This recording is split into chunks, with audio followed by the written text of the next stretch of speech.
Y bueno, vamos a comenzar comentando el tema de esta mañana, de este tiempo de estudio bíblico, y el tema es rivalidad ministerial. En realidad, nosotros no podemos pensar cuando estamos sirviendo en la obra de Dios y somos personas que hemos llegado a tener autoridad en la obra de Dios, que la obra de Dios nos pertenece. Y que las personas solamente son nuestras, ¿no? Quizás has dedicado tiempo enseñándoles o ministrándoles y piensas que es ahí tu labor y ahí la cuidas, y cuando viene otra persona no dejas que la persona siga creciendo o se siga desarrollando, y comienza a haber un celo ahí por la obra de Dios, por lo que quizás has hecho, o el tiempo que has invertido, o en las personas, y viene ahí la envidia, un celo, ¿no? Por la obra, ¿no? Y en realidad es una envidia, y la envidia es un enemigo letal para nosotros como cristianos.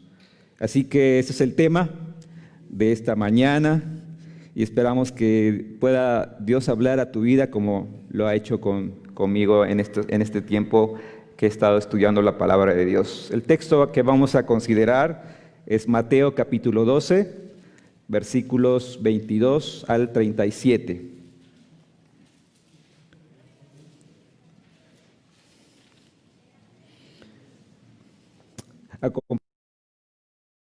De los versículos. Entonces fue traído a él un endemoniado, ciego y mudo, y le sanó de tal manera que el ciego y mudo veía y hablaba.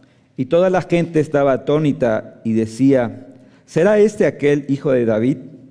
Mas los fariseos al oírlo decían: este no echa fuera a los demonios, sino por Belcebú, príncipe de los demonios.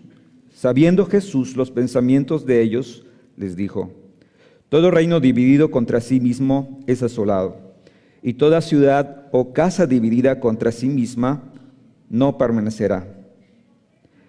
Y si Satanás echa fuera a Satanás, contra sí mismo está dividido. ¿Cómo pues permanecerá su reino? Y si yo echo fuera a los demonios por Belcebú, ¿por quién lo echan vuestros hijos? Por tanto, ellos serán vuestros jueces. Pero si yo, por el Espíritu de Dios, echo fuera a los demonios, ciertamente ha llegado a vosotros el reino de Dios. Porque, ¿cómo puede alguno entrar en la casa del hombre fuerte y saquear sus bienes? Si primero no le ata, entonces podrá sacar su casa. El que no es conmigo, contra mí es, y el que conmigo no recoge, desparrama. Por tanto os digo, todo pecado y blasfemia será perdonado a los hombres, mas la blasfemia contra el Espíritu no le será perdonada. A cualquiera que dijere alguna palabra contra el Hijo del Hombre le será perdonado. Pero el que hable contra el Espíritu Santo no le será perdonado ni en este siglo ni en el venidero. O haced el árbol bueno y su fruto bueno, o el árbol malo y su fruto malo, porque por el fruto se conoce el árbol. Generación de víboras, ¿cómo podéis hablar lo bueno siendo malos?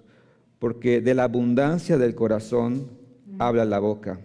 El hombre bueno, del buen tesoro de su corazón saca buenas cosas.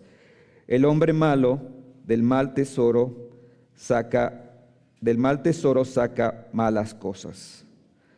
Mas yo os digo, palabra ociosa que hablen los hombres, de ella darán cuenta en el día del juicio, porque por tus palabras serás justificado y por tus palabras serás condenado.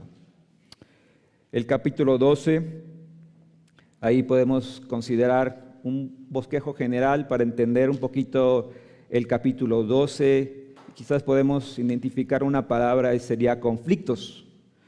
Conflicto era una oposición constante de los fariseos, o ese grupo de fariseos que habían venido a ver a Jesús, y que constantemente donde estaba Jesús, ahí estaban también los fariseos o los escribas. y era un conflicto con relación a cuestionamientos o críticas o juicios que hacían contra Jesús con relación por qué comían los discípulos en el día sábado y por qué Jesús sanaba o hacía milagros en el día sábado. También hay un conflicto con Jesús con relación a cómo él hacía los milagros y se decía, ¿no? ¿Será que Jesús tiene un pacto con Satanás? Y también ahí al final le dice, bueno, danos señal que tú eres el Hijo de Dios. Y Jesús le dice solamente la señal de Jonás, del profeta Jonás, refiriéndose a que Jesús iba a resucitar, ¿no? Iba a morir, pero también iba a resucitar. Si quieres tener una idea general del capítulo 12, es esta, ¿no? Ahí en corto. Y hoy vamos a ver o considerar lo que es un poco, ¿no? Voy a dar una posición o una postura de lo que es el pecado imperdonable, pero no va a ser el centro, ¿no? Quizás ahí vamos a ver en primer lugar el escenario. Y para considerar el escenario tenemos que considerar el capítulo 11 y el 12. Y el escenario es el lugar donde Jesús estaba o donde los fariseos estaban también, es en esta región del mar de Galilea. Jesús había recorrido algunas ciudades y exactamente él estaba en Capernaum. Y esta es la región donde se encontraba el mar de Galilea, donde se dieron las bienaventuranzas, donde estaba Corazín, Betsaida, Caná, Magdala, Nazaret, toda esa región de Galilea, Galilea de los gentiles. Dice ahí el versículo de Mateo capítulo 11, versículo 1, cuando Jesús terminó de dar instrucciones a sus 12 discípulos, se fue de allí a enseñar y a predicar en las ciudades de ellos. ¿De quiénes ellos? De los discípulos. Y él estaba en las ciudades de ellos. Aquí hay otra vista del mar de Galilea y de la región de Galilea, donde Jesús hizo la mayoría de sus milagros, multiplicó los panes, caminó sobre el mar. Ahí hizo el primer milagro en Caná de Galilea, en las bodas de Caná.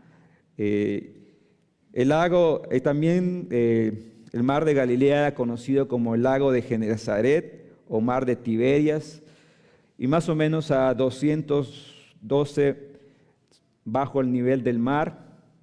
Era una región fértil, pesquera, era una región donde había mucho tráfico de gente que venía del norte, de Siria, de Tiberias y de diferentes regiones, de Ciro. Ahí era un importante paso de personas. Y bueno, también de ahí era Mateo. Bueno, esta parte está ubicada en la parte norte de Israel. Y vemos algunas de las ciudades con las que Jesús hizo juicios de ellas, porque ahí se hizo muchos milagros Jesús, pero aún ahí también pronunció juicios contra estas ciudades, como Corazín, y vemos la ciudad actualmente destruida, no se construyó más ahí, pero era una importante ciudad donde Jesús hizo milagros. Betsaida, existen ahí las ruinas, ahí están, ahí las ven. En Capernaum, ahí están las ruinas de Capernaum, donde Jesús caminó y anduvo. Y así hay otros lugares como Magdala, como Caná, que son lugares que si uno va a Israel, ahí están, existen. ¿Y por qué Jesús estaba allí? Y es en cumplimiento de la profecía de Isaías capítulo 9, que dice, mas no habrá siempre oscuridad para los que están ahora en angustia, tal como la aflicción que vino en el tiempo que livianamente tocaron la primera vez a la tierra de Zabulón y a la tierra de Neftalí, pues al fin llenará de gloria el camino del mar, de aquel lado del Jordán, en Galilea de los gentiles. El pueblo que andaba en tinieblas vio gran luz. Los que moraban en tierra de sombra de muerte, luz resplandeció sobre ellos. Multiplicaste la gente y aumentaste la alegría. Un pueblo que andaba en sombra de muerte, luz resplandeció sobre ellos. No solamente la luz de los milagros, sino la luz de la palabra de Dios y la gloria de Dios a través de su Hijo Jesucristo. Nosotros éramos un pueblo que estábamos en tinieblas y cuando vino Cristo en nuestra vida ha venido la luz en nuestra vida, la luz del conocimiento de su persona y la luz del conocimiento de su palabra. Y eso es por la misericordia de Dios. Por la misericordia de Dios, un día Dios vino a nosotros cuando estábamos en tinieblas. Y Jesús cumplió las Escrituras tal ahí como se predijeron. Y ahí vemos el escenario, un escenario hermoso donde Jesús estuvo, pero en un contexto sumamente difícil porque era un lugar de sombra y de muerte. Sin embargo, Jesús llegó allí. Y yo creo que el desafío para nosotros también, donde estamos, quizás no son situaciones difíciles o fáciles, pero nosotros estamos donde estamos para hacer luz en medio de la oscuridad. Y lo segundo que quiero compartir es la escena. Ahí el texto que acabamos de leer, y dice así: entonces fue traído a él un endemoniado, ciego y mudo, y le sanó de tal manera que el ciego y mudo veía y hablaba. Entonces fue traído a él. Y yo creo que si tú has leído el texto, este es un caso bastante difícil. Y los fariseos, creo que ellos habían preparado esta escena y ellos trajeron este caso. Y digamos que ellos dijeron, a ver qué va a hacer Jesús con esta situación, porque nosotros no podemos.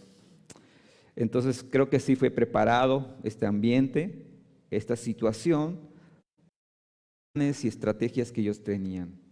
Pero era una situación difícil. ¿Y cuántos de nosotros no enfrentamos situaciones difíciles, complicadas, incluso con personas? ¿Qué pasa eso, verdad? Todos, pienso que todos pasamos situaciones, problemas, casos difíciles y realmente necesitamos la guía de Dios. Observa que dice el escritor Warren Wiersbe, dice: cada problema que encontramos representa una oportunidad para que tanto el pastor como la gente afronten la situación con honestidad, busquen la sabiduría de Dios con diligencia y obedezcan su voluntad con confianza. El resultado, crecimiento espiritual para todos. Lo vuelvo a repetir.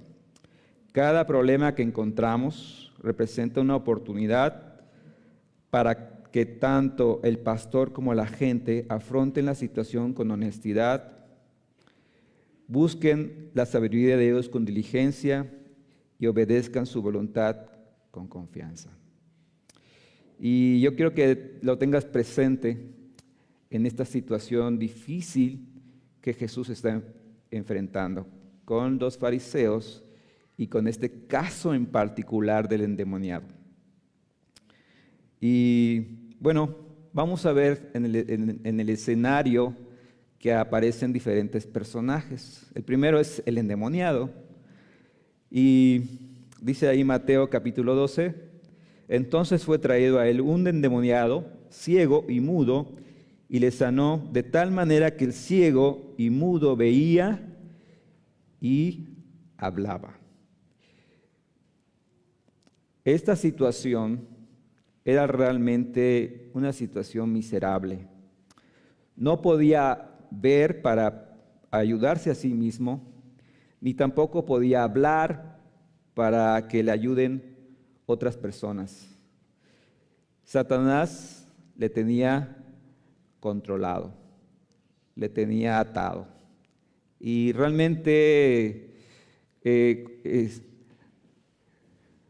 no, no podemos jugar ni con los demonios ni con Satanás, ¿no? Quizás hay promesas de poder, de gloria, de grandeza, de riqueza, pero finalmente vas a terminar esclavizado. No es un juego, ¿no? Estar jugando con Satanás. Y este hombre estaba totalmente controlado y neutralizado, no podía buscar ayuda, era mudo, no sabían cuál era su necesidad, quizás sus papás no lo podían entender, porque no podía hablar, no se podía expresar, no podía ver. Y bueno, este hombre estaba en esta situación miserable. La posesión demoníaca es el control directo de un individuo por uno o más demonios que habitan en él. Los individuos poseídos no tienen la capacidad de separarse a sí mismos del control del demonio o los demonios. Y pueden causar diferentes enfermedades, como vemos acá, sordera, de la visión, no podían ver, también epilepsias, cierto tipo de locura, así como el endemoniado gadareno que no tenía ropa, que andaba así en las noches.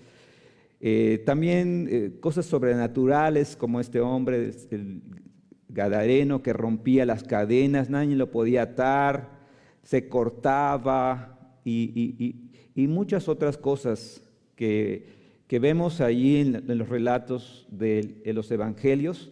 Aparecen 13 veces, pero causan ahí diferentes cosas hacia los individuos, ¿no? Y bueno, principalmente atentan contra la creación de Dios, que es el hombre. Y todo lo que va en contra de Dios, ese es su punto que ellos atentan, ¿no? Y quizás ahí se comienza con juegos, ¿no? Cuando estaba en la preparatoria, ahí había un grupo de jóvenes que jugaban un libro negro con algo rojo y un lápiz, y ahí decían que si le preguntabas y podías obtener una respuesta. Y sí, ahí estaba una bolita, pero en cierta oportunidad entré y decían, aquí hay un cristiano porque ya dejó de moverse, ¿no? Y sabes, realmente existe, ¿no? Todo esto, pero todo comienza a veces con juegos. La ouija, y bueno, un chiste, ¿no? Jugar con el diablo, ¿no? Pero a veces comienza con juegos, con cositas, ¿no? Y astrología, adivinaciones y cosas así, ¿no? Entonces no es un juego, jugar con el diablo, con los demonios. Cuando una persona ya ha sido poseída por sí misma, no puedes separarse del control de los demonios. Los demonios, ¿quiénes son? Bueno, en primer lugar, ellos son reales, poseen todas las características de la personalidad, apariciones y cuentos así. Pero realmente, bueno, los demonios son reales. Son seres sumamente inteligentes, porque son ángeles que fueron creados por Dios, pero se rebelaron con Satanás. Son seres sumamente poderosos y serán un día juzgados. Un día Dios los va a lanzar en el lago de fuego y un día van a tener su justo juicio. Mientras tanto, ellos aprovechan para atentar contra la obra de Dios y contra las personas de Dios. ¿Y cuál era la relación que tenían con Jesús? Bueno, cuando le veían, le reconocían, que sabían quién era Jesús. En segundo lugar, le hablaban por sus nombres. le decían, tú eres el Hijo del Dios Altísimo. ¿Y qué hacía Jesús? Le decía, no, cállate, cállate, no me descubras, no me descubras, porque ellos sabían quién era Jesús. Y también le obedecían. Dice aquí la Biblia en Santiago 2, ¿tú crees que Dios es uno? Bien haces. También los demonios creen y tiemblan. ¿Sabes? Los demonios son los más fieles que creen en Jesucristo. ¿Sabes? Los demonios son reales. Observa aquí algunos versículos. Dice aquí, Marcos capítulo 3, y los espíritus inmundos, al verle, se postraban delante de él y daban voces diciendo, tú eres el Hijo de Dios.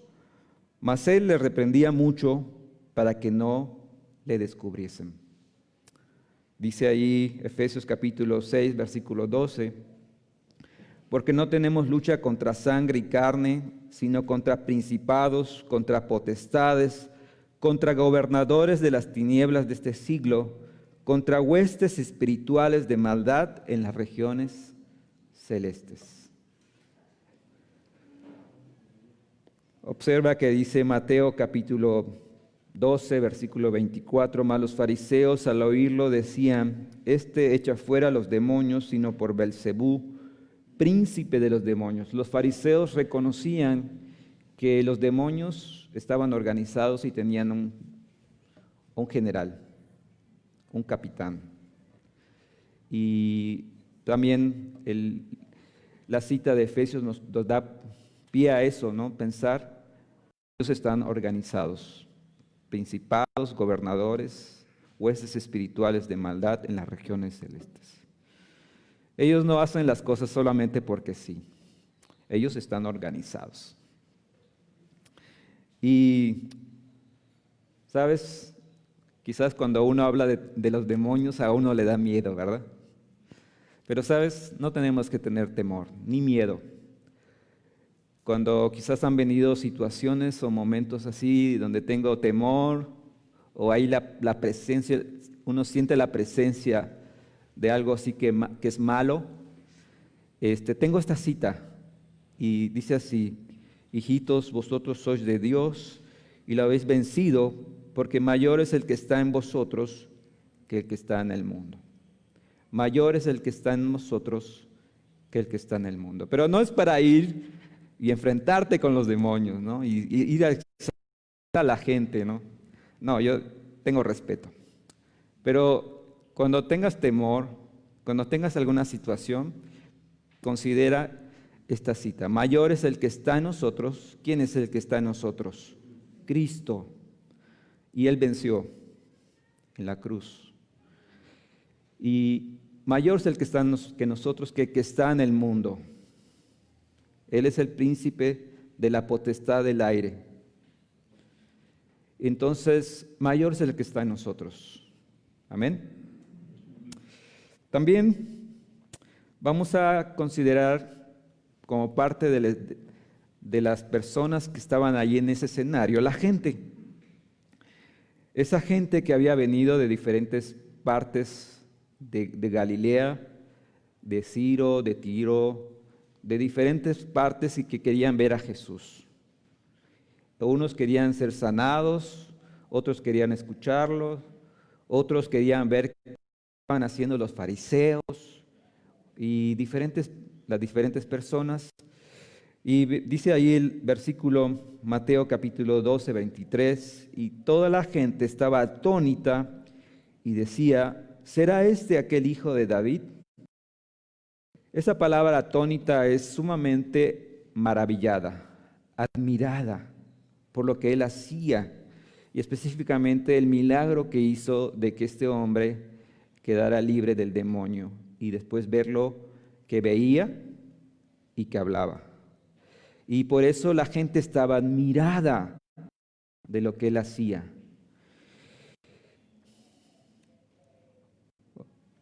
Observa aquí esta frase. Dice, ¿será este aquel hijo de David?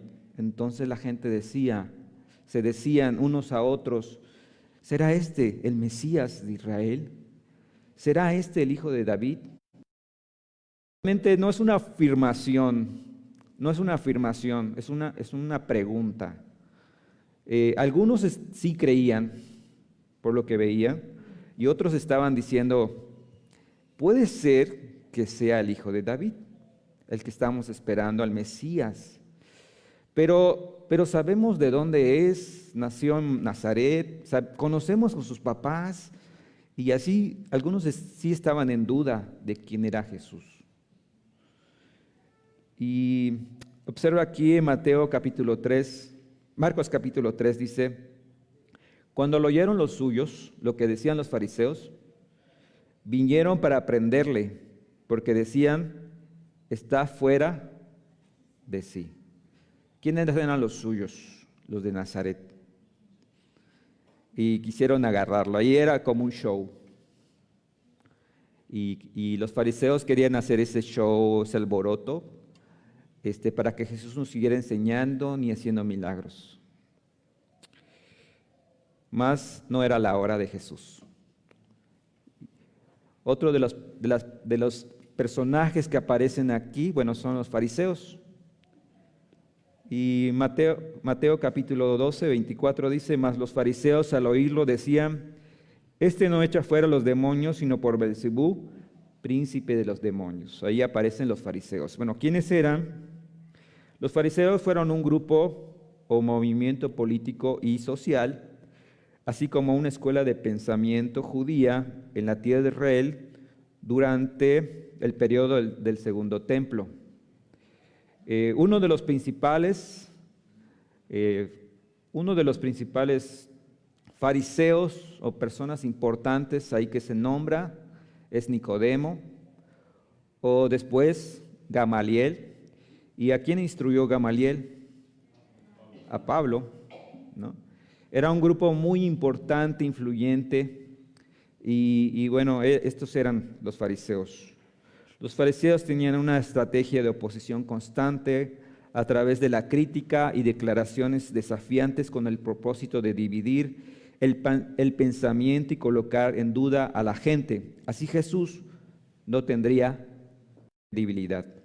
Sin embargo, Jesús les demostró vez tras vez que era más que el día de reposo, más que el templo, más que Satanás, más que Jonás, más que Salomón, pues era el Mesías de Israel, el Hijo de Dios. Mateo capítulo 12 dice: mas los fariseos al oírlo decían, al oírlo. Esto causó una reacción entre los fariseos. Decían, aquí está alguien más. Y esto puede significar que nosotros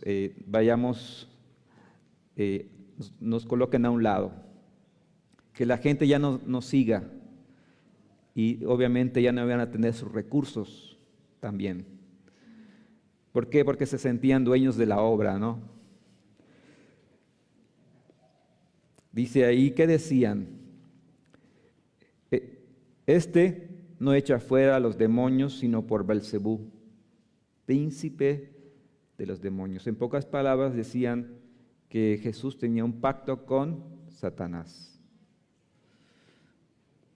Los fariseos no podían negar los hechos, los milagros. No les quedó otro camino que decir que Jesús había hecho un pacto con Satanás. Y salidos los fariseos tomaron consejo con los herodianos contra él para destruirle.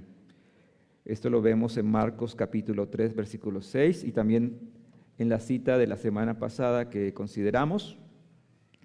Alguien dijo que el arte de hacer política es el arte de destruir a los enemigos. La estrategia de dividir rompe las estructuras del poder existentes y evita la vinculación de los grupos más pequeños en pos de un objetivo. Esta técnica era usada por Julio César. Divide y vencerás. Alguien dijo que también Maquiavelo después lo usó pero es una buena técnica, ¿no? Y el diablo lo usa ahí contra nosotros los cristianos, porque sabe que si estamos unidos, vamos a hacer más cosas para Dios, pero si estamos desunidos, si estamos peleados, si tenemos envidia, no, la obra de Dios no va a avanzar. Dividir. Bueno, esta es la técnica usada por los fariseos. Dice ahí Juan capítulo 3, había un hombre de los fariseos que se llamaba Nicodemo, un principal de los judíos. Este vino a Jesús de noche y le dijo: Rabí, sabemos que has venido de Dios como maestro, porque nadie puede hacer estas señales que tú haces si no está Dios con él. Entendemos que los fariseos sabían quién era Jesús.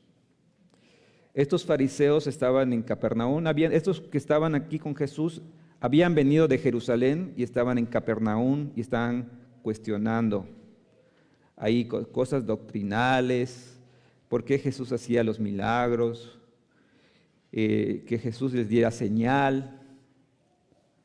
Y sin embargo ellos sabían exactamente quién era Jesús.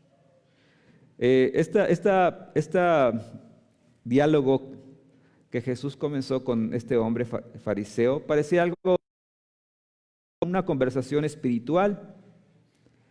Un hombre que conocía de Dios, un hombre que conocía la palabra de Dios, sin embargo estaba muy lejos.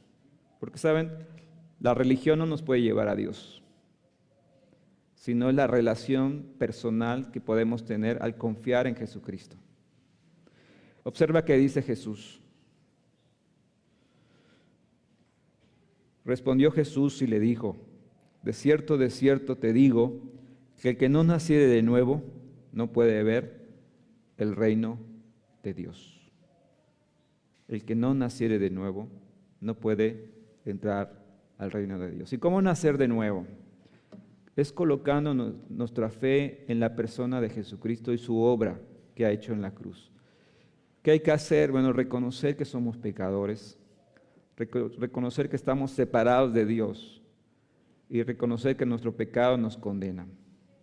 Y creer en Jesucristo, así como Moisés levantó la serpiente en el desierto, así es necesario que el Hijo del Hombre sea levantado.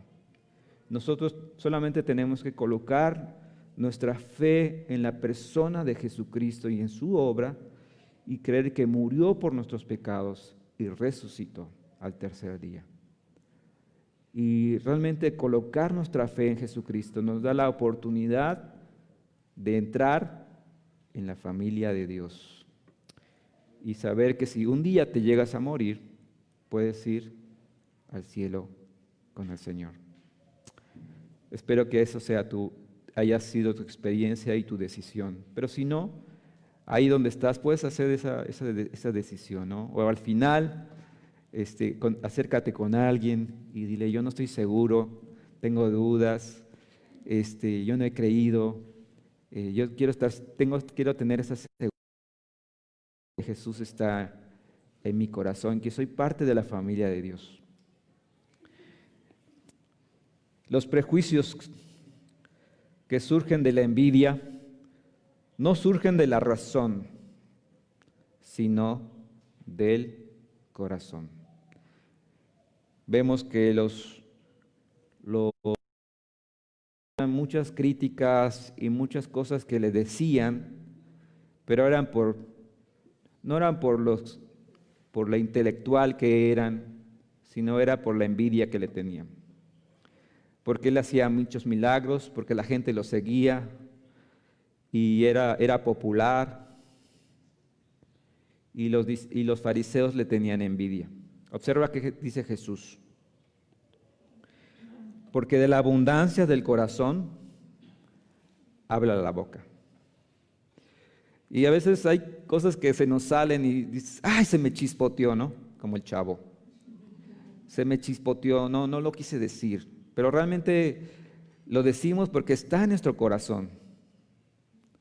Observa que dice ahí Marcos capítulo 7, porque de dentro del corazón de los hombres salen los malos pensamientos, los adulterios, las fornicaciones, los homicidios, los hurtos, las avaricias, las maldades, el engaño, la lascivia, la envidia, la maledicencia, la soberbia, la insensatez. Todas estas maldades de dentro salen y contaminan al hombre. Proverbios capítulo 27, 4 dice: cruel es la ira e impetuoso el furor, el celo. Mas, ¿quién podrá sostenerse delante de la envidia? ¿Tú conoces gente que se enoja, que es iracunda? Peor que eso es la envidia. Es algo muy sutil, que no quizá la gente lo puede ver, que eres envidiosa. Pero te puedes dar cuenta cuando alguien recibe algo, una mención, cuando alguien es bendecido, es prosperado, ¿y por qué yo no? Y ahí sale nuestra envidia, ¿no?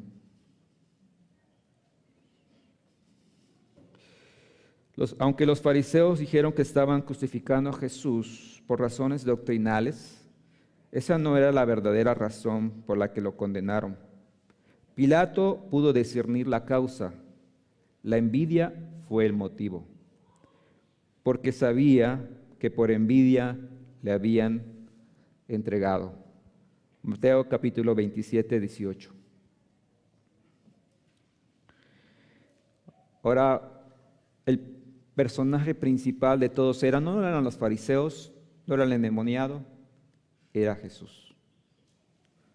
Era el centro. Entonces le sanó.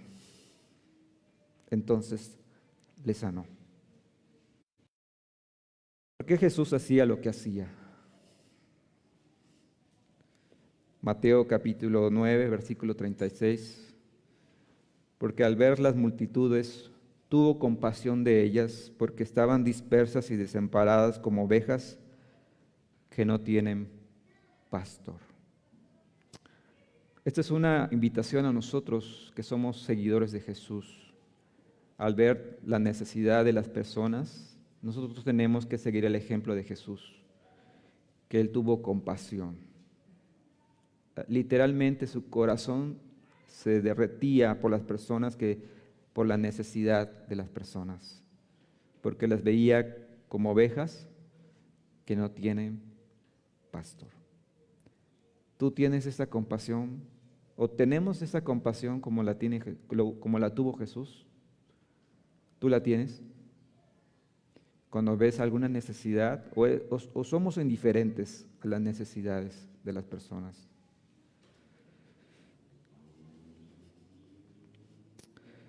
Sabiendo Jesús los pensamientos de ellos, les dijo.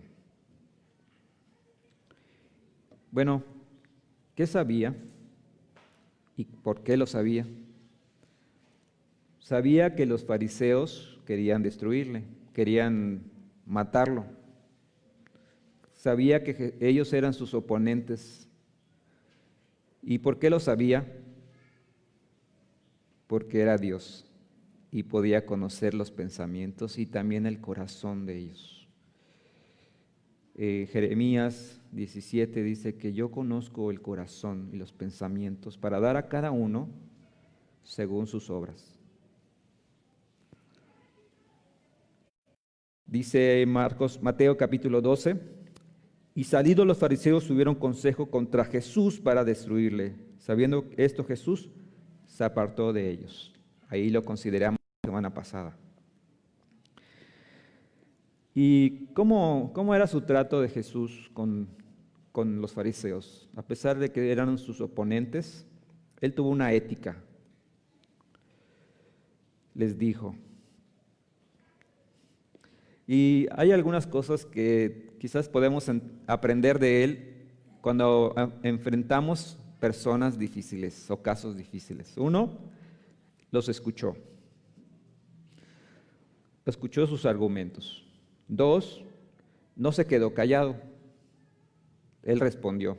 A cada argumento, a cada ataque, a cada crítica, Jesús le respondió. Tercero, no los enfrentó con ira. Y cuarto, se defendió con sabios argumentos. Ahora vamos a ver. Hay un versículo en 1 de Pedro capítulo 3, 15 que dice: sino santificad a Dios el Señor en vuestros corazones y estad siempre preparados para presentar defensa con mansedumbre y reverencia ante todo el que os demande razón de la esperanza que hay en vosotros. Y yo creo que este es un desafío para cada uno de nosotros, para cada cristiano, para estar siempre listos para cuando nos pregunten, ¿qué piensas de Jesús? ¿Qué piensas de la Biblia? ¿Qué piensas de esto? ¿Qué piensas de esto? Uno poder dar buenos argumentos. Y esto se llama apologética, ¿no? Y para esto uno tiene que estudiar, sentarse y leer y estudiar y conocer la palabra de Dios. Y eso es un desafío para todos nosotros, ¿no? Siempre estar preparados para dar defensa de nuestra fe en Jesucristo. Bueno, la defensa. Jesús se defendió con parábolas o analogías. ¿Qué era una parábola? Era una enseñanza o una ilustración para dar o sacar un principio bíblico. Un principio bíblico. Jesús enseñó muchas de sus parábolas, como el buen samaritano, como la perla escondida, la perla de gran precio y muchas otras parábolas Jesús enseñó. Las parábolas eran una señal de juicio de Dios, porque Jesús decía, para que viendo no vean y oyendo no entiendan y se conviertan. Las parábolas tienen ese propósito de juicio. Sin embargo, la gente que seguía a Jesús, que no estaba preparada, que podía entender las verdades o las enseñanzas que Jesús les daba, ¿no? Y bueno, los discípulos algunas de esas enseñanzas no los entendían y decían, bueno, Jesús, enséñanos, ¿qué quisiste decir con esta parábola? ¿No? Y Jesús les explicaba a ellos. Y bueno, en este caso enseña un principio y da una sentencia. Cada parábola enseña un principio y da una sentencia o un juicio. Y presenta aquí 4 parábolas o 4 analogías. La primera es del reino dividido, que va del versículo 27 al 28. Y el principio, todo reino dividido no puede permanecer.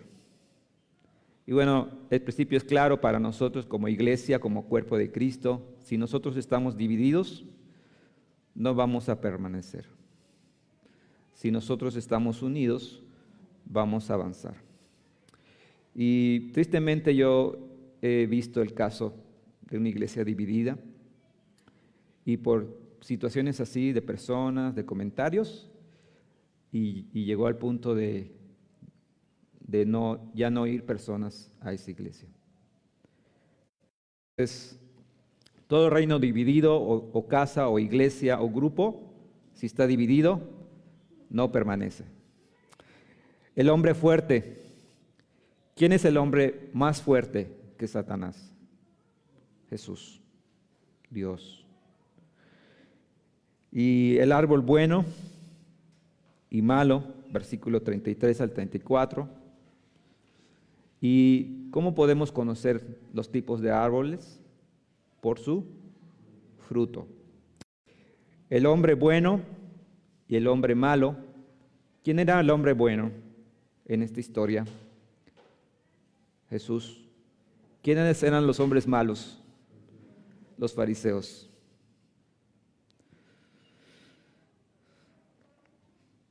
¿Y cuál era su fruto? La envidia, el pecado. Las dos primeras respuestas tienen que ver con relación a la acusación o la defensa de Jesús. Las dos siguientes tienen que ver con relación a sus sentencias, a los juicios que Jesús hizo. Uno, al juicio que específicamente es el pecado imperdonable. ¿En qué consiste el pecado imperdonable?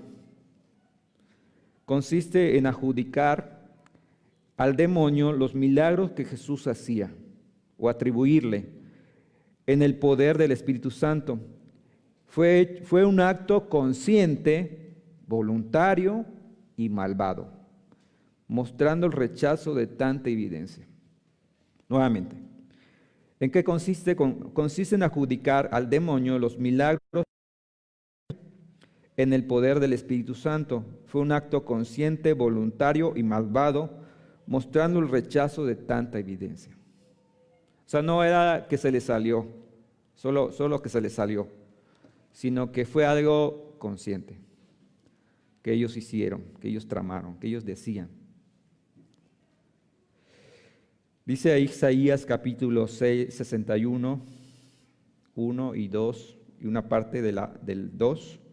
Dice, el Espíritu de Jehová, el Señor, está sobre mí, porque me ungió Jehová, me ha enviado a predicar buenas nuevas a los abatidos y a vendar y a los quebrantados de corazón, y a publicar libertad a los cautivos y a los presos, apertura de la cárcel, a proclamar el año de la buena voluntad de Jehová.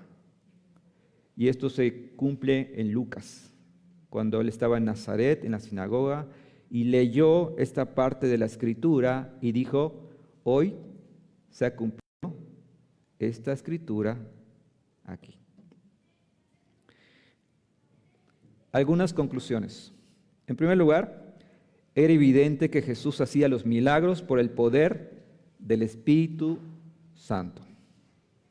Era evidente. Y Jesús dice que el Espíritu da testimonio de Él. El Espíritu da testimonio de Él. Jesús no tenía un pacto con Satanás. Primera de Juan 3:8 dice que Él vino a deshacer las obras del diablo. Jesús cumplió las profecías. Lucas capítulo 4, versículo 18 al 21, la de Isaías 61.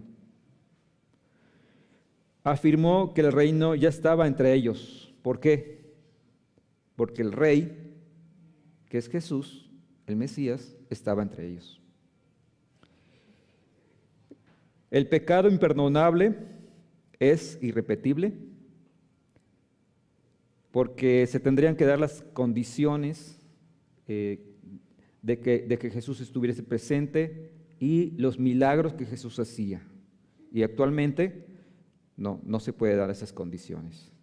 Y también, pero es una seria advertencia para todos. Es una seria advertencia para todos. Así como Él dice, por tus palabras serás justificado, o por tus palabras serás condenado. Y de toda palabra que de nosotros sale, un día vamos a dar cuenta. Vamos a dar cuenta.